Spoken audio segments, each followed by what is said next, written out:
જોહાર સાથીઓ, નમસ્કાર. હું છોટાઉદેપુર જિલ્લાના જેતપુર પાવી તાલુકાના સાડલી ગામના ગમુણ ફળિયાનો રહેવાસી છું. મારું નામ છે રાઠવા અરુણ.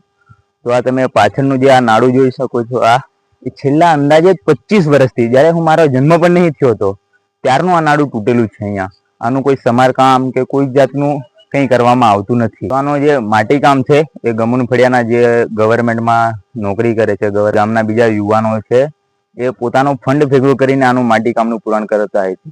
એનો અંદાજિત ખર્ચ 35 થી 40 હજારનો આવે છે. વર્ષમાં 2 વાર કરવું પડે છે. જ્યારે ભારે વરસાદના કારણે પાણી વધારે આવે કોતરમાં તો બધું સાફ થઈ જાય છે, ધોવાઈ જાય છે.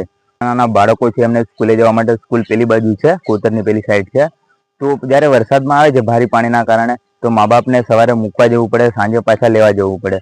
જેમ ભારે વરસાદ હોય તે દિવસે સ્કૂલ જવાય નહીં, તો એમનું ભવિષ્ય ખરાબ થાય છે. અને ગામમાં આપણને પેલું જે ગવર્મેન્ટ તરફથી દવાખાનું મળે છે, જે પીએચસી છે, એ પણ અહીંયા પાછળ જ છે. તો કોઈ બી દર્દીને આપણે ત્યાં લઈ જઈ શકતા નથી વરસાદના કારણે, કેમ કે રસ્તો જ નથી. તો કઈ રીતે લઈ જઈ શકીએ?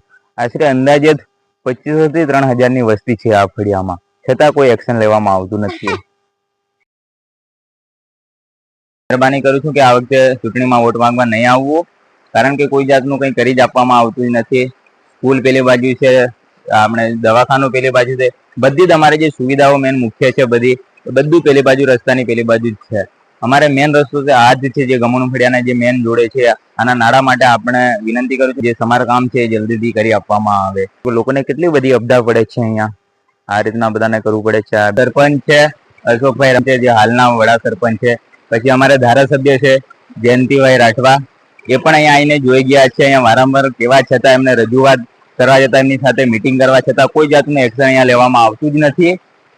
આ બધું તૂટી ગયું છે, આખું પાણીના બહાવથી બધું ધોવાઈ ગયું છે. અહીંયા માટીકામ પણ કરવામાં આવે છે, જે બધા યુવાનો જ કરે છે ફળિયાના, બીજા કોઈ કરી આપતા નથી. આની માપણી પણ 50 વખત થઈ ગયું, આનો સર્વે કરી ગયા છે. અંદાજે આ રસ્તો એક મેન હાઈવે છે, અંદર સુધી કદાચ 1.5-2 કિલોમીટરનો રસ્તો આખો અંદર હશે. અંદરનો રસ્તો પણ આખો ખલ્લાસ થઈ ગયો છે, આખું તૂટી ગયું છે, બધા પથ્થર બધું સાફ થઈ ગયું છે. અંદર પણ કોઈ જાતનું કંઈ કરવામાં આવતું જ નથી.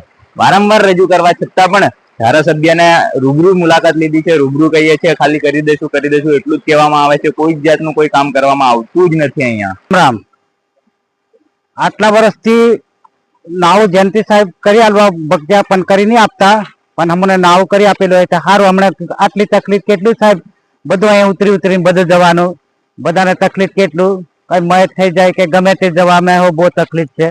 કરેલું હોય તો સારું રહેવું હોય, પણ બહુ તકલીફ કહેવાય. અને આ કોઈ પુરાણમાં કરી આલે એટલું સાહેબ કે કોઈ કરી નહીં આપતા.